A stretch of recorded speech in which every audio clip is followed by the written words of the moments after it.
আসসালামু আলাইকুম। মন খারাপ? একটা ছোট্ট গল্প বলি, ইনশাল্লাহ মন ভালো হয়ে যাবে।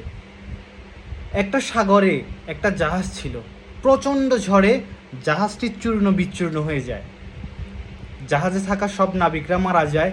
ভাগ্যক্রমে একটি নাবিক বেঁচে যায়। সে নাবিকটি ভাসতে ভাসতে একটি দ্বীপে গিয়ে পৌঁছায়।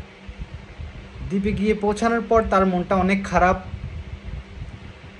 সে একটা জাহাজের আশায় আল্লাহকে বলে যে, আল্লাহ, যদি একটা জাহাজ মিলিয়ে দাও তাহলে আমি বাড়ি যেতে পারবো। তো সে অনেক প্রার্থনা করার পরও একটা জাহাজ সে পায় না। তো দিন যায়, সপ্তাহ যায়, মাস যায়, তার জাহাজটি আর আসে না তাকে রিসিভ করার জন্য।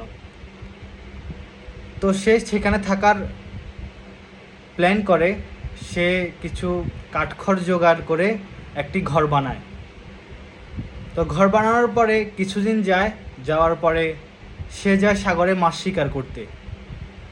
মাছ শিকার করে বাসায় ফিরে আসার সময় সে দেখতে পায় তার বাসাটি আগুনে পুড়ে ছাই হয়ে গিয়েছে। সে তো আফসোস করে অনেক যে সে এত কষ্ট করে একটা ঘর বানাইলো, তার ঘরটাও পুড়ে গেল আগুনে। তো সে আল্লাহকে বলে যে, আল্লাহ, আমার একটা ঘর ছিল, সে ঘরটাও পুড়ে গেল। এখন সে ডিসিশন নেয় সুইসাইড করার। সে সুইসাইড করার জন্য সাগরে যায়।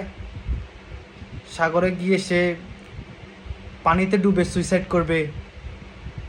একটু দূরে যাওয়ার পরে সে দেখতে পায় একটি জাহাজ আসতেছে তার দিকে। তো সে অবাক হয়ে জাহাজের নাবিককে জিজ্ঞেস করে, তুমি আমাকে কিভাবে দেখতে পেয়েছো?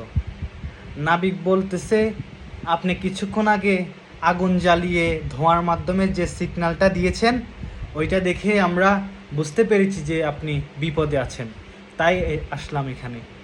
তো মোরাল অফ দ্য স্টোরি, আমরা শুধু ব্লেম করি যে আল্লাহ তাআলা কেন এটা আমার সাথে করলো, আমার ভাগ্যটাই কেন এত খারাপ। তো আশা হারাবেন না, ভেঙে পড়বেন না, আশা রাখেন আল্লাহর উপর।